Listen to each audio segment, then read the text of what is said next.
அகில மீடியாவின் உலக முக்கிய செய்திகள். முதலில் தலைப்புச் செய்திகள். நேபாள வெள்ளத்தில் பலியானோர் எண்ணிக்கை 270 உயர்வு.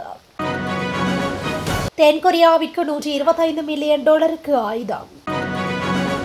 ஹோர்மோஸ் நீரிணை முடக்கம், தற்காலிக கடற்பாதைக்கு ஈரான் அதிரடி திட்டம். அலாஸ்காவின் ஏரிக்குள் பாய்ந்த விமானம், 4 பேர் பரிதாபகர உயிரிழப்பு. கடுமையான விளைவுகள் உண்டு, டிரம்பின் எச்சரிக்கைக்கு ஈரான் பதிலடி. அமெரிக்காவை குறிவைக்கும் சீனாவின் ஹைபர்சோனிக் ஏவுகணைகள், உளவுத்துறை தகவலால் டிரம்ப் அதிர்ச்சி. ஈரான் உச்ச தலைவர் மொஸ்தபா கமேனி உயிருடன் உள்ளாரா? அமெரிக்க அதிபர் டிரம்ப் பதில். ஹோர்மோஸ் நீரிணையில் ஈரானால் வழிமறிக்கப்பட்ட இந்திய எண்ணெய் கப்பல். அமெரிக்காவின் முக்கிய அரசு நிறுவனங்கள் மீது சீனா ஹேக்கிங் தாக்குதல். உக்ரைன் மீது புதின் அணு ஆயுதங்களை பயன்படுத்தலாம் என அச்சம். தொடர்வன விரிவான செய்திகள். நேபாள திபெத் எல்லையில் போட்டே கோஷி நதியில் ஏற்பட்ட இந்த திடீர் வெள்ளத்தில் ரசுவா, நுவாகோட் மற்றும் தாதிங் மாவட்டங்கள் பலத்த சேதமடைந்துள்ளன.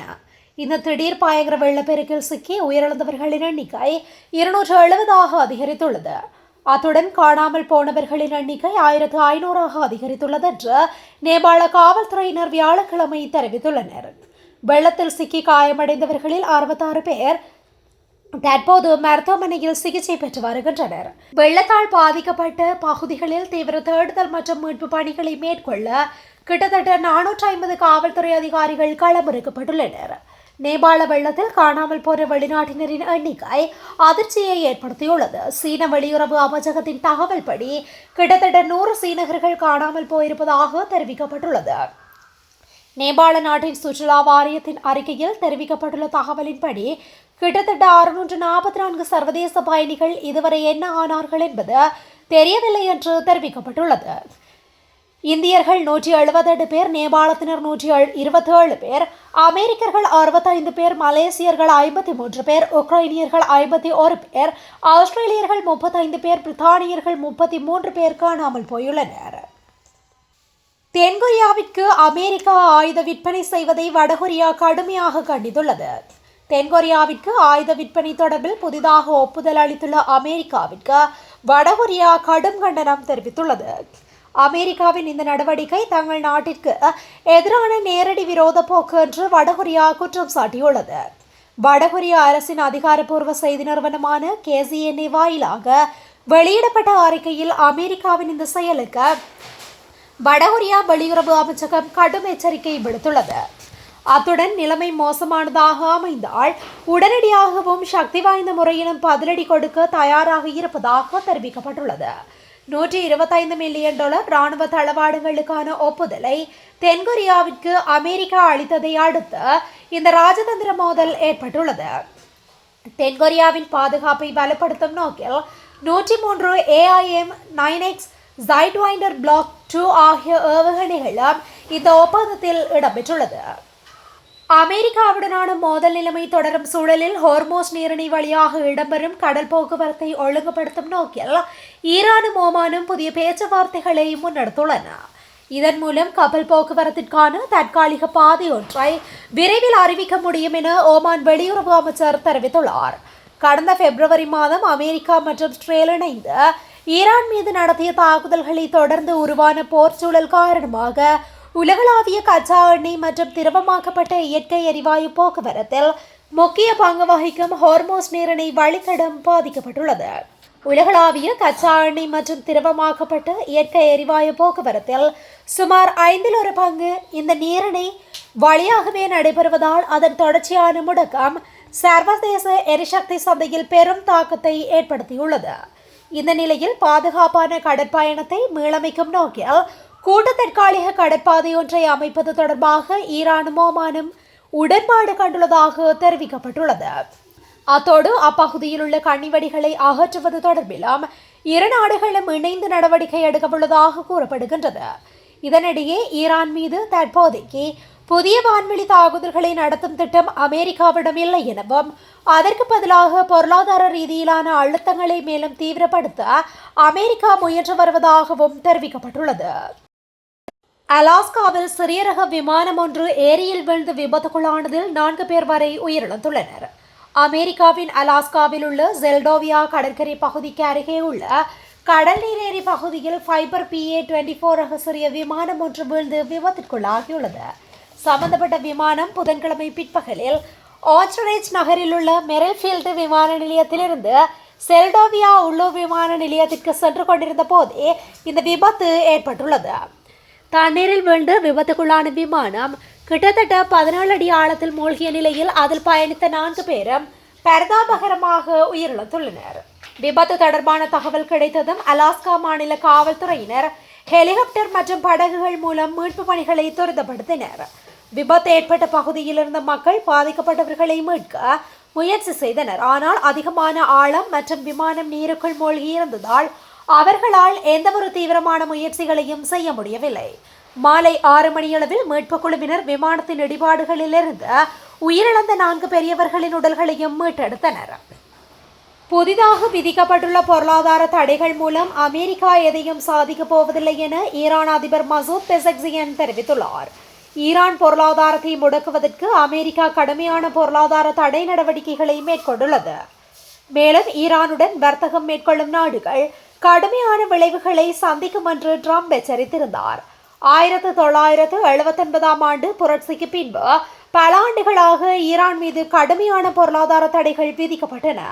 அவற்றை தொடர்ந்து எதிர்கொண்டு வந்துள்ள ஈரான் தலைவர் தற்போதைய அமெரிக்காவின் தடை நடவடிக்கைகளின் தராக்கத்தை நிராகரித்துள்ளார். இது தொடர்பாக பேசிய ஈரான் அதிபர் மசூத் பெசக்சியான், பேச்சுவார்த்தை மற்றும் உரையாடல் மூலமாக பிரச்சனைகளை தீர்ப்பதே எங்களின் கொள்கை. அதே நேரம் இதுவரை நாங்கள் பிரச்சனைகளில் உறுதியாக இருந்தது போன்று இனிவரும் பொருளாதார அழுத்தங்களுக்கு எதிராகவும் உறுதியாக நிற்போம். போரின் மூலம் எதையும் சாதிக்க முடியாததை போன்று தற்போதைய பொருளாதார தடை நடவடிக்கைகளாலும் அமெரிக்காவை எதையும் சாதிக்க முடியாதென்றும் அவர் மேலும் தெரிவித்துள்ளார். சீனா தனது ராணுவ ரகசியங்களை மறைத்து வரும் வேளையில் அமெரிக்க உளவுத்துறை தற்போது ஒரு அதிர்ச்சி தரும் புதிய ரகசிய தகவலை வெளியிட்டுள்ளது. வானில் பறந்து கொண்டே அமெரிக்காவின் அதிமுக்கிய உளவு விமானங்கள் மற்றும் எரிபொருள் நிரப்பும் டேங்கர் விமானங்களை துல்லியமாக குறிவைத்தளிக்கும் ஹைப்பர்சானிக் ஆயுதங்களை சீனா ரகசியமாக தயாரித்துள்ளதாக அமெரிக்க உளவுத்துறை எச்சரித்துள்ளது. சீனாவின் இந்த ஆபத்தான ஏவுகணைகள் சுமார் 2500 கிலோமீட்டர் முதல் 8000 கிலோமீட்டர் வரை தூரம் பாய்ந்து பசிபிக் கடலில் உள்ள அமெரிக்காவின் குவாம் மற்றும் ஹவாய் ராணுவ தளங்களை நேரடியாக தாக்கும் வல்லமை கொண்டவை என உளவுத்துறை அறிக்கைகள் கூறுகின்றன. ஒலியை விட பல மடங்கு வேகத்தில் சென்று நடுவானில் தன் திசையை தானே மாற்றிக்கொள்ளும் இந்த விபரீத ஆயுதத்தை டிரேடர்களால் கண்டுபிடிப்பது கடினம் என்பதால் அமெரிக்க ஜனாதிபதி ட்ரம்ப் மற்றும் அந்த நாட்டு பாதுகாப்புத்துறை தற்போது பெரும் அதிர்ச்சிக்கு உள்ளாகியுள்ளது. அமெரிக்கா கடந்த பிப்ரவரி மாதம் ஈரான் மீது நடத்திய தாக்குதலில் அந்த நாட்டின் உச்ச தலைவர் அஜதுல்லா அலி கமேனி கொல்லப்பட்டார். இதையடுத்து நாட்டை வழிநடத்த புதிய தலைவராக மொஸ்தபா கமேனி நியமனம் பெற்றார். மொஸ்தபா கமேனி பதவியேற்று 6 மாதங்கள் ஆகியுள்ள நிலையிலும் அவர் இன்னமும் பொதுவெளியில் தலை காட்டவில்லை. இதனால் அவர் எங்கிருக்கின்றார், அவரது உடல்நிலை என்ன என்பது பற்றி பல்வேறு கேள்விகள் எழுந்தது. இந்த சூழலில் அமெரிக்க அதிபர் டொனால்ட் ட்ரம்ப் மொஸ்தபா கமேனி உயிரிழக்கவில்லை என்று கூறியுள்ளார். இது தொடர்பாக ட்ரம்ப் கூறியதாவது, மொஸ்தபா கமேனி உயிரிழந்திருப்பார் என்று நான் நினைக்கவில்லை. அவர் மிக கடுமையாக காயமடைந்திருப்பார். உடலின் இடது பக்கம், முழங்கை மற்றும் கால் ஆகிய பகுதிகள் காயமடைந்திருக்கும். அதே நேரத்தில் அவர் உயிரிழந்திருப்பார் என்று நான் நினைக்கவில்லை. மொஸ்தபா கமேனி ஒருவேளை உயிருடன் இல்லை என்றால் ஈரான் மிக சிறந்த ஒரு நாடகத்தை அரங்கேற்றிக் கொண்டிருக்கின்றது என்று ட்ரம்ப் தனது பேட்டியில் தெரிவித்துள்ளார். ஹோர்மோஸ் நீரிணையில் ஓமான் வழித்தடம் என்று அழைக்கப்படும் தெற்கு பாதை வழியாக பயணிக்க முயன்ற இந்திய எண்ணெய் கப்பல் ஒன்று வழிமறிக்கப்பட்டுள்ளதாக ஈரானிய ஊடகங்கள் தெரிவிக்கின்றன. இதன்போது ஹானா என்ற இந்திய எண்ணெய் கப்பலை ஈரானின் பாரிய போர்க்கப்பல் ஒன்று வழிமறித்து எச்சரித்துள்ளதாக தெரிவிக்கப்பட்டுள்ளது. அந்த நாட்டின் போர்க்கப்பல் விடுத்த கடுமையான எச்சரிக்கையை தொடர்ந்து அந்த இந்திய எண்ணெய் கப்பல் தனது பயணத்தை தொடர முடியாமல் தடுத்து நிறுத்தப்பட்டு திருப்பி அனுப்பும் போது கூறப்பட்டுள்ளது. இந்த சம்பவத்தை தொடர்ந்து பாதுகாப்பு மற்றும் பதற்றமான சூழ்நிலை நிலவுவதால் கடந்த 24 மணி நேரத்தில் ஹோர்மோஸ் நீரிணையின் தெற்கு பாதை வழியிலான கப்பல் போக்குவரத்து முற்றிலுமாக தடைப்பட்டுள்ளது. அத்தோடு அங்கே எந்தவொரு கப்பல்களின் நகர்வுகளும் பதிவாகவில்லை என்று ஈரானிய செய்தி நிறுவனம் தெரிவித்துள்ளது. அமெரிக்க நீதித்துறை, நாசா, ஃபெடரல் ரிசர்வ் வங்கி, அமெரிக்க செனட் சபை உள்ளிட்ட பல முக்கிய அரசு நிறுவனங்களை இலக்கு வைத்து நடத்தப்பட்ட சீன ஹேக்கிங் நடவடிக்கைகளை வெற்றிகரமாக முடக்கியுள்ளதாக அமெரிக்க அரசு அறிவித்துள்ளது. அமெரிக்க நீதித்துறை, சக்தி வளத்துறை, சுகாதாரத்துறை, தேசிய சுகாதார நிறுவனம் மற்றும் அமெரிக்கா, தென்கொரியாவை சேர்ந்த 4 தனியார் நிறுவனங்களால் இந்த இணைய ஊடுருவலால் பாதிக்கப்பட்டுள்ளதாக தெரிவிக்கப்பட்டுள்ளது.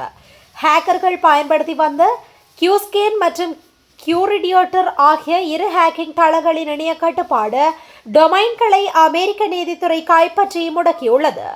குறைந்தது 2018ஆம் ஆண்டு முதல் உலகளாவிய அளவில் இந்த ஊடுருவல்கள் நடந்துள்ள நிலையில் இந்த தளங்களை சீனாவை சேர்ந்த நாஞ்சிங் சின்ஜியோய் நெட்வொர்க் டெக்னாலஜி என்ற நிறுவனம் இயக்கி வந்துள்ளதாக அமெரிக்கா குற்றம் சாட்டியுள்ளது. மேலும் சீனாவின் உளவமைப்பு மற்றும் மக்கள் விடுதலை இராணுவம் ஆகியன உள்ளிட்ட பல அரசு நிறுவனங்கள் இந்த நிறுவனத்தின் முதன்மை வாடிக்கையாளர்களாக இருந்து செயற்பட்டு வந்துள்ளமை தெரிய வந்துள்ளது. சீன அரசு அமைப்புகளின் சார்பாக இதுபோன்ற பல நவீன இணைய ஊடுருவல்களை தனியார் ஒப்பந்த நிறுவனங்களே முன்னின்று நடத்துவதாக சைபர் பாதுகாப்பு நிபுணர்கள் சுட்டிக்காட்டியுள்ளனர். இதேவேளை இந்த குற்றச்சாட்டுகள் குறித்து வாஷிங்டனில் உள்ள சீன தூதரகம் உடனடி கருத்து எதுவும் தெரிவிக்காத நிலையில் இதுபோன்ற சைபர் தாக்குதல்களில் தங்களுக்கு பங்கில்லை என்றே சீனா தொடர்ந்து மறுத்து வருகின்றது. உக்ரைன் மீது புடின் தந்திரோபாய அணு ஆயுதங்களை பயன்படுத்துவார் என அச்சம் நிலவுகின்றது. ரஷ்யா உக்ரைனுக்கு எதிராக தந்திரோபாய அணு ஆயுதங்களை பயன்படுத்தலாம் என்ற அச்சம் வலுத்து வருகின்றது. ரஷ்யாவில் அணு ஆயுதங்களை பயன்படுத்த வேண்டும் என்ற கருத்தும் வலுத்து வருகின்றது. அதே வேளையில் மோதலை தீவிரப்படுத்துவதற்கான வழிமுறைகளை ஜனாதிபதி புடின் பரிசீலித்து வருவதாகவும் தகவல்கள் தெரிவிக்கின்றன. சமீபத்திய மாதங்களில் உக்ரைனும் ரஷ்யாவும் ஒன்றுக்கொன்று எதிரான தாக்குதல்களை தீவிரப்படுத்தியுள்ளன. குறிப்பாக ரஷ்யாவின் எண்ணெய் உட்கட்டமைப்புகளை குறிவைத்து உக்ரைன் வலுவான தாக்குதல்களை நடத்தியுள்ளது. இதற்கிடையில் பேச்சுவார்த்தைகள் ஏறக்குறைய முறிந்துவிட்டன. அமைதி ஒப்பந்தம் எட்டப்படும் என்ற நம்பிக்கை இருதரப்பிலும் மிக குறைவாகவே உள்ளது. மேலும் பொருளாதார தடைகள் அல்லது தனது சுத்திகரிப்பு நிலையங்கள் மீதான உக்ரைனின் தாக்குதல்கள் ஆகியவற்றின் அழுத்தத்தால் போரை முடிவுக்கு கொண்டு வரப் போவதில்லை என்பதில் ரஷ்யா உறுதியாக உள்ளது. நேட்டோ நாடுகள் உக்ரைனுக்கு ஆயுதங்களையும் உளவு தகவல்களையும் வழங்குவது குறித்து ரஷ்யா கடும் சீற்றம் கொண்டுள்ளது. இது பிரித்தானியாவிற்கு எதிரான அச்சுறுத்தல்களுக்கு வழிவகுத்துள்ளது. இதனை மூர்க்கத்தனமானது என இந்த வாரம் பிரதமர் ஆண்டி பெர்னாம் குறிப்பிட்டுள்ளார். இத்துடன் இன்றைய நாளுக்கான உலக முக்கிய செய்திகள் நிறைவடைகின்றன. தொடர்ந்தும் இதுபோன்ற செய்திகளை உடனுக்குடன் அறிந்து கொள்ள அகில மீடியாவுடன் இணைந்திருங்கள். நன்றி, வணக்கம்.